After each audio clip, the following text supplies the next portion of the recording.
দেশের শিক্ষাঙ্গন ক্রমেই অশান্ত হয়ে উঠছে। অব্যাহত ছাত্র আন্দোলন, সংঘর্ষ এবং অস্থিরতার কারণে বিভিন্ন শিক্ষা প্রতিষ্ঠানের স্বাভাবিক কার্যক্রম ব্যাহত হচ্ছে। বিশেষজ্ঞদের মতে শিক্ষার্থীদের আরও বিনয়ী হওয়া উচিত, আর সরকারের ছাত্রদের অন্যায্য দাবির কাছে নতি স্বীকার বর্তমান পরিস্থিতি আরও জটিল করে তুলেছে।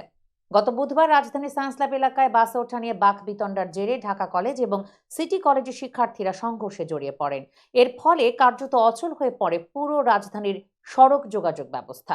এর আগে 18 নভেম্বর সরকারি তিতুমির কলেজকে বিশ্ববিদ্যালয়ে রূপান্তরের দাবিতে শিক্ষার্থীরা রেল লাইন অবরোধ করেন, যা রেল যোগাযোগে ব্যাঘাত সৃষ্টি করে। একইভাবে 21 নভেম্বর চট্টগ্রাম পলিটেকনিক ইনস্টিটিউটে হলের সিট বরাদ্দ নিয়ে শিক্ষার্থীদের দুই পক্ষের সংঘর্ষে প্রতিষ্ঠানটির কার্যক্রম বন্ধ হয়ে যায়। বিশেষজ্ঞরা মনে করছেন 5 আগস্ট ক্ষমতার পালাবদলের পর থেকেই সারা দেশের শিক্ষাঙ্গনে অস্থিরতা বাড়ছে। গত 24 নভেম্বর 3টি কলেজের শিক্ষার্থীদের সংঘর্ষ এই পরিস্থিতিকে আরো জটিল করেছে।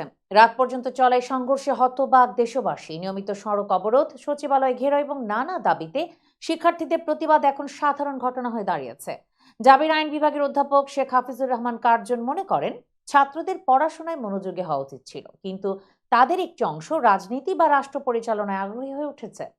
ছাত্রদের অন্যায্য দাবির কাছে সরকারের নতি স্বীকার করা ভুল ছিল। শিক্ষার্থীদের বিনয়ী হওয়ার প্রয়োজনীয়তার পাশাপাশি আইনশৃঙ্খলা বাহিনীর আরো সক্রিয় ভূমিকা দাবি করেছেন বিশেষজ্ঞরা। তাদের মতে দ্রুত সমাধান না হলে পরিস্থিতি আরো ভয়াবহ রূপ নিতে পারে।